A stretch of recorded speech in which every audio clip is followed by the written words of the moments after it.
Hello, this is Raina Leon. I am the one of the founding editors for the Acentos Review, the current editor for that journal. We've been going strong for almost 10 years now. June will make 10. And I'm going to answer some questions that have been sent to me from women who submit.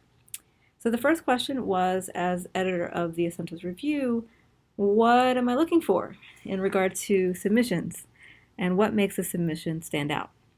So one of the things that I'm always looking for in a submission is something that pulls me to read without stopping. Like there's an urgency to my reading, and there's a push and an urge to reread over and over again, just so I get all the intricacies of what's happening within that piece. Now, that can be a piece of art.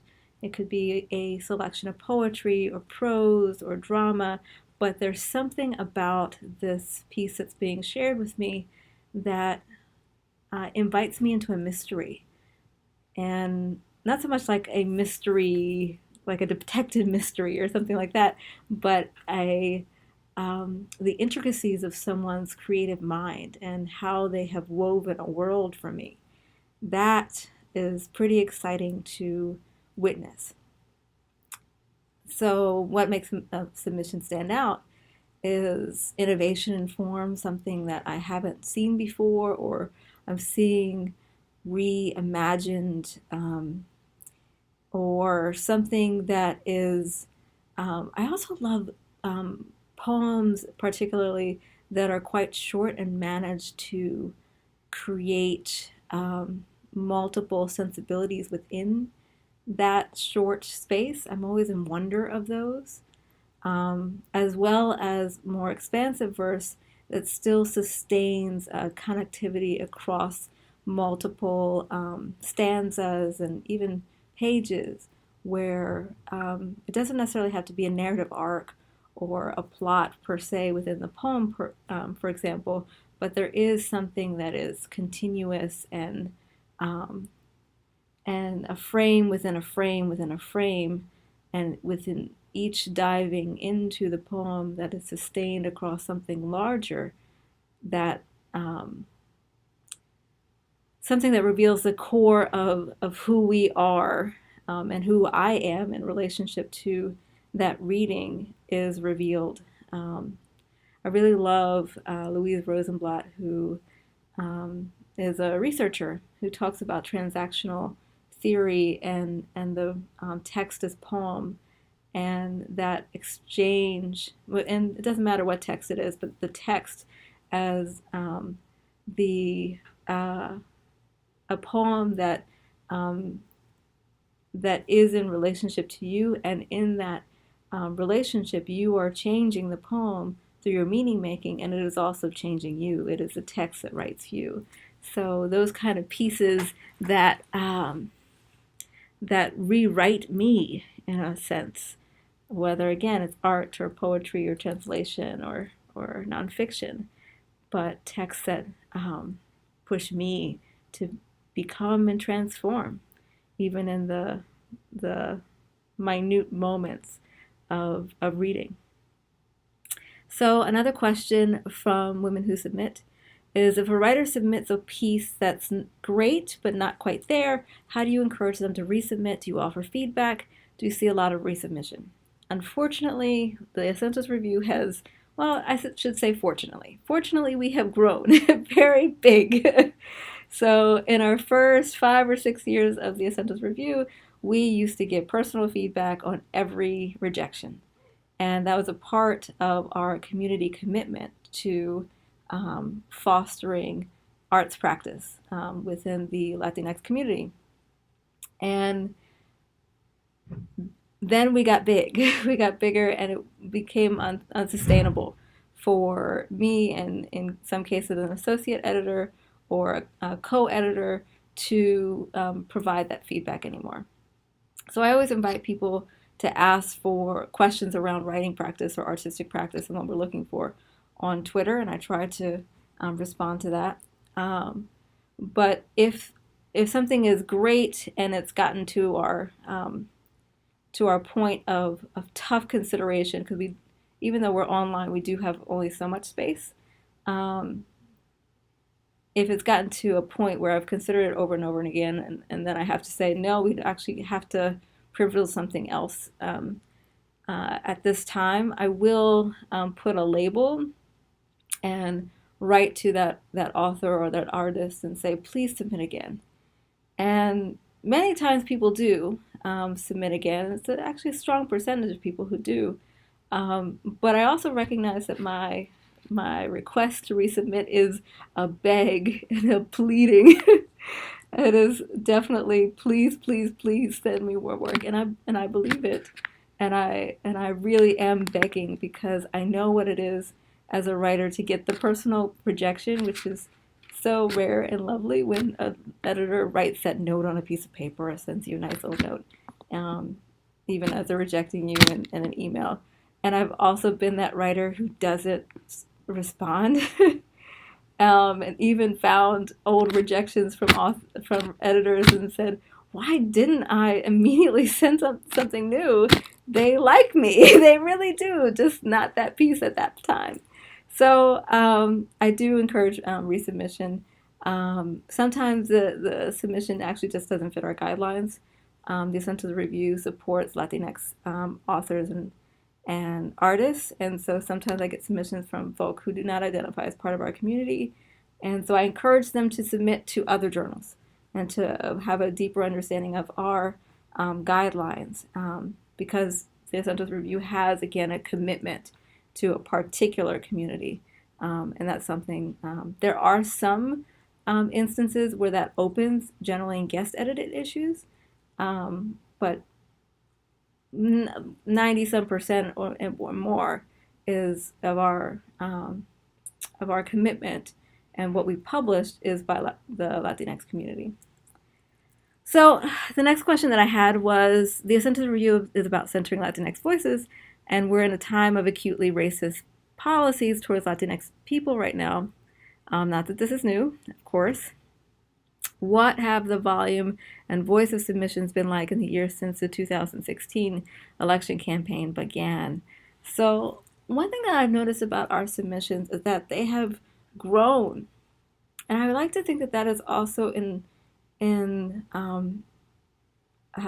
building of our resistance capital, recognizing that the society at large has these extreme contentious viewpoints, and the Latinx community is to pull from Tara Yoso and thinking about community cultural wealth and resistance capital as one of those pieces within communities, in this case a Latinx community, of saying, no, we will not be erased. We are here, we are part of the fabric of this literary world, and here are our voices. And we can be in dialogue. We can share our work in connection with one another, but we will not be brushed aside or pushed into the margins. Not anymore. And so I've seen a lot more submissions, which is, I think, part of the difficulty of getting bigger is I can't give personal rejections anymore. But I love that our community, the Essentials Review community, is also building the relationships like with Vona and with Canto Mundo and Mocondo and Letras Latinas and many other affiliate organizations, or rather organizations for people of color, writing organizations in particular, like Cave Canem, Kundiman, and folks starting to do workshops for one another, DIY MFAs, and just making it happen and recognizing that the Essentials Review can be a home. So another question that I received was, you're an editor, a professor at St. Mary's College, and you're involved in high school engagement with poetry as well as critical literacy in the high school classroom. So what do I see with the younger generations that gives you hope? How are they engaging with literature and poetry in these uncertain times? What excites you, or does anything trouble you? Well, there are lots of things that trouble me. The state-sanctioned violence against Black and brown peoples that troubles me very deeply. Um, but I am inspired by, again, that resistance capital, that rising of voice that is coming from youth and activism and the resistance against kind of being put into their place and being silenced as if they have no stake in the society in which we live, but rather saying, okay, we are aware of bias. We are interrogating the impact of bias on our own selves, implicit, the internalized, um, whether it is bias, whether it is internalized racism and homophobia and sexism and ableism and so on, as well as affected by that, which is perpetrated by the external. We are aware, and we are growing in our capacity to push back and to educate others in that awareness, and not just to know, but to do something against that. And we are dreaming a different world. And I'm inspired by that, not only through political action, but through literary works, artistic works, youth who are stepping up and growing into their power and citizenship and community building in a way that um, challenges those who have already come and those who will come to also be a part of that work. So I think that that's connected to the work of youth in literature and poetry, the rising of agency and their own initiative um, to read, consume through Instagram, through Twitter, through Facebook. I know Facebook is for old people, like, but through multiple methods, and to be engaged beyond the limits of their own schools and communities, and that being a part too of literature and poetry. So, and to be a teacher, to be a teacher of teachers, and to in any way be in association with that movement of young people is absolutely thrilling. So the next question I got is, it looks like the next Acentos Review issue will be published on May 15th. Yes. What am I most proud of about the current issue? How does it showcase the strength of writers as well as artists in our case? I'm really proud that the next issue for May 15th is going to be guest edited by Yesenia Montilla. And she is doing an issue called Wild Imaginings and Queer Power. So it is our first issue in the Acentos Review that really focuses on the queer community. And that is a really big joy for me. It's also the last issue that will be under consideration for the 10th anniversary anthology. And I think it potentially reflects the wide diversity, as over 10 years we have exhibited within the confines of the Acentos Review, an extremely wide diversity within our Latinx community. We're not all the same. You know, you may be Boricua and Dominicana, and, you know, we are different, and yet we have commonalities in our cultural histories, in our ways of knowing, our ways of walking in the world, what we experience within the world. And yet there are distinct differences, too, that's important to recognize. So, but it's not just national and cultural identity, but thinking about all of the other identities that are part of our community, the intersectional identities. So, what does it mean to be queer and Chicana and living in, oh, maybe in New York? What does it mean to be identify as trans in LA and to be Dominicana, right? So, like, all of these things, these different parts um, of our identities. What does it mean to be Afro Latino in Texas? And, like, and maybe first generation or second generation or fourth generation. So all the complexities of our identities. And so this issue is one of those that explicitly explores that complexity within our community. And there are more issues to come that will also do that work. I'm really excited about this evolution and within the Acentus Review. Anything else I'd like to add? I'm very excited always about the Acentus Review. It's been 10 years.